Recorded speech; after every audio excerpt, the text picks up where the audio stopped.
नमस्कार, आप देख रहे हैं क्या आप जानते हैं। मेरा नाम है सोनल मेहरोत्रा कपूर। जनसंख्या नियंत्रण कानून, इसके बारे में बहुत बातचीत चल रही है। यूपी में इसका एक ड्राफ्ट बिल रेडी है, असम में ये डिफरेंट वर्जन्स में ऑलरेडी चल रहा है और अब पार्लियामेंट तक इसकी बात पहुंच गई है। लेकिन आखिरकार ये जनसंख्या नियंत्रण कानून है क्या? क्या भारत को इसकी जरूरत है? और क्या एक बिल से, एक कानून से जनसंख्या की प्रॉब्लम सॉल्व करी जा सकती है? देखिए, इस बात पे पॉलिटिक्स तो बहुत हुई है अभी तक, लेकिन आज हम पॉलिटिक्स को अलग रखे सिर्फ फैक्ट्स पर, सिर्फ नंबर्स पे बात करेंगे।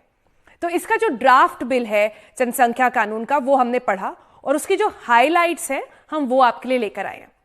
सबसे पहले शुरू करते हैं कि उसमें बेसिकली क्या बताया गया है कि क्यों जरूरत पड़ी ऐसे कानून की। तो यूपी सरकार ने कहा है कि अगर आप इंडिया की ओवरऑल पॉपुलेशन देखें इस समय, तो 2025 तक हम चाइना के ऊपर चले जाएंगे। यूपी इंडिया का सबसे पॉपुलस स्टेट है, करीब 22 करोड़ लोग हैं वहां पर और ये बढ़ने वाला है। इस पूरे कानून का जो टारगेट रखा गया है वो रखा गया है कि बर्थ रेट जो होता है वो अभी 2.1 पर 1000 पॉपुलेशन तक अचीव हो जाए 2026 तक, और 2030 तक ये 1.9 तक आ जाए। ये थोड़ा टेक्निकल कैलकुलेशन होता है, उस पर हम बाद में जाएंगे, लेकिन ये एक टारगेट बनाया गया कि हमें 1.9 पर 1000 तक पहुंचना है। लेकिन ये करने के लिए क्या क्या मेथड्स यूज होंगे? 3 तरीके हैं जो इस कानून में बताए गए हैं, जो हम आपको बताने वाले हैं। सबसे पहले, जो लोग जिनके 2 से ज्यादा बच्चे होते हैं उनको पीनलाइज करा गया है। कैसे पीनलाइज करेंगे? इन लोगों को सरकारी जो वेलफेयर स्कीम्स होती हैं उसके बेनिफिट्स नहीं मिलेंगे। अगर आपके 2 से ज्यादा बच्चे होते हैं तो आपकी फैमिली में राशन कार्ड सिर्फ 4 मिल पाएंगे।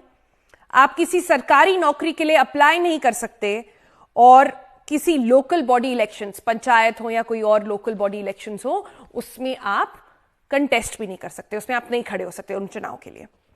लेकिन अगर आपके सिर्फ 2 बच्चे होते हैं तो आपको इसमें बेनिफिट्स दिए गए हैं। क्या बेनिफिट्स हैं?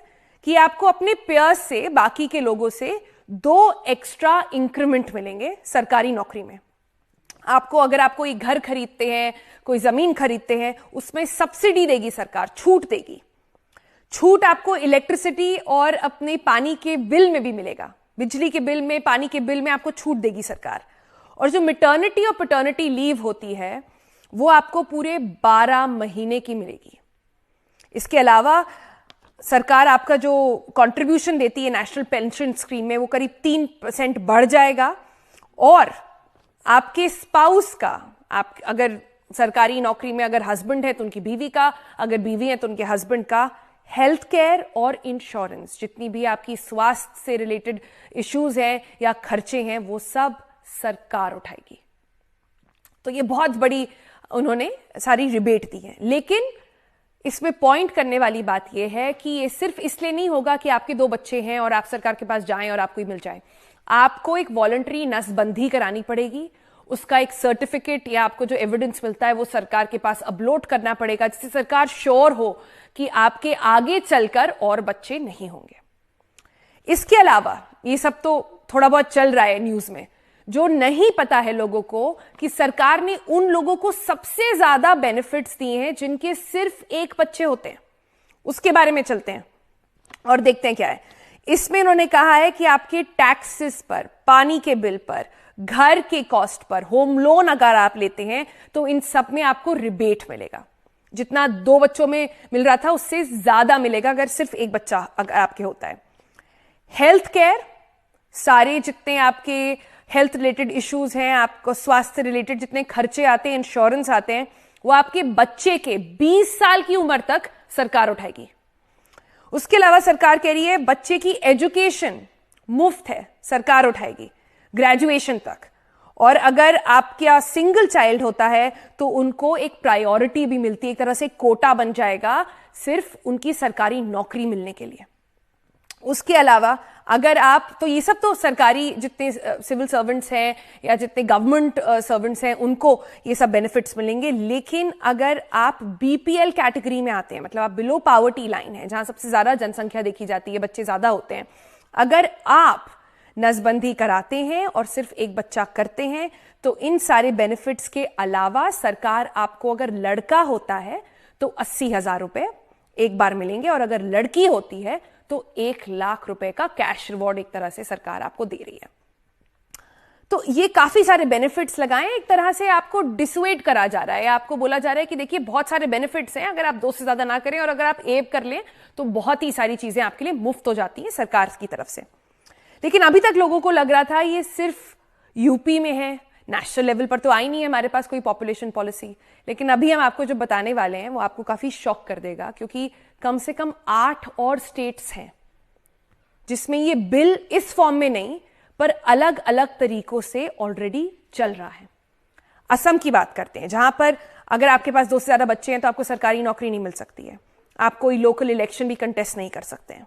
राजस्थान में पॉलिसी बनी थी कि अगर आपका तीसरा बच्चा होता है तो उसमें आपको नसबंदी नहीं करानी है, लेकिन अगर आपका तीसरा बच्चा होता है तो आपको फोर्सफुली रिटायरमेंट लेना पड़ेगा, कंपल्सरी रिटायरमेंट लेना पड़ेगा।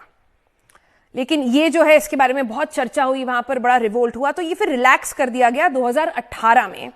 और फिर उन्होंने कहा कि चलिए आपको नौकरी से नहीं हटाएंगे, आपको कंपल्सरी रिटायरमेंट नहीं देंगे, लेकिन आप लोकल बॉडी इलेक्शंस जो है वो आप कंटेस्ट नहीं कर सकते।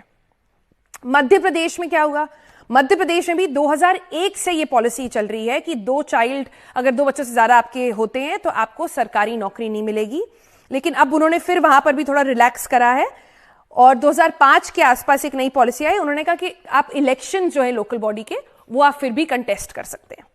गुजरात में 2005 की अगर बात करें तो उन्होंने भी ये निकाल दिया कि अगर आपके पास आपके 2 से ज्यादा बच्चे हैं तो आप लोकल बॉडी इलेक्शंस नहीं लड़ सकते हैं। महाराष्ट्र की बात करते हैं, जो यूपी और बिहार के बाद सबसे बड़ा सबसे पॉपुलर स्टेट है, उन्होंने क्या किया? उन्होंने बताया कि 2 बच्चों से ज्यादा अगर हैं तो आप लोकल बॉडी इलेक्शंस नहीं लड़ सकते हैं, और महिलाएं जिनके 2 से ज्यादा बच्चे हैं उनको किसी भी पब्लिक डिस्ट्रीब्यूशन सिस्टम का बेनिफिट नहीं मिलेगा। ये बहुत अजीब सी बात है कि कैसे बर्डन ऑफ रिस्पॉन्सिबिलिटी जो है वो महिलाओं के ऊपर डाल दिया गया इसमें। इसके अलावा उड़ीसा में भी एक एक्ट निकाला गया जिसमें अगर आपके पास 2 से ज्यादा बच्चे हैं तो आप लोकल बॉडी इलेक्शंस नहीं लड़ सकते हैं। तो ये तो रही बात कि कैसे इन स्टेट्स में चल रहा है, उन्होंने अलग अलग फॉर्म्स में इसे इंप्लीमेंट करा, कहीं बात चली कहीं बात नहीं चली, वापस लेना पड़ा इनको ये एक्ट और पॉलिसी। लेकिन एक तरह से जहां ये शुरू हुई पूरी बात पॉपुलेशन कंट्रोल की, इनकोसिव एक्शंस जिसे बोलते हैं अंग्रेजी में, वो बात शुरू हुई चाइना में। तो अब अगले कुछ मिनटों में ये देखते हैं कि क्या चाइना में कुछ अचीव करा ये पॉलिसी लाकर, और जब उन्होंने ये 1 चाइल्ड पॉलिसी लाई तो हुआ क्या उनकी पॉपुलेशन का। तो चाइना में 1980 में 1 चाइल्ड पॉलिसी निकाली गई। 2016 में ये 1 चाइल्ड पॉलिसी 2 चाइल्ड पॉलिसी कर दी गई। क्यों? क्योंकि सरकार ने नोटिस करा कि लोगों की बच्चे तो उन्होंने कम कर दिए, जनसंख्या कम कर दी, लेकिन कॉस्ट ऑफ लिविंग जो थी वो अभी भी इतनी ज्यादा थी कि लोगों ने बच्चे पैदा करना ही बंद कर दिया।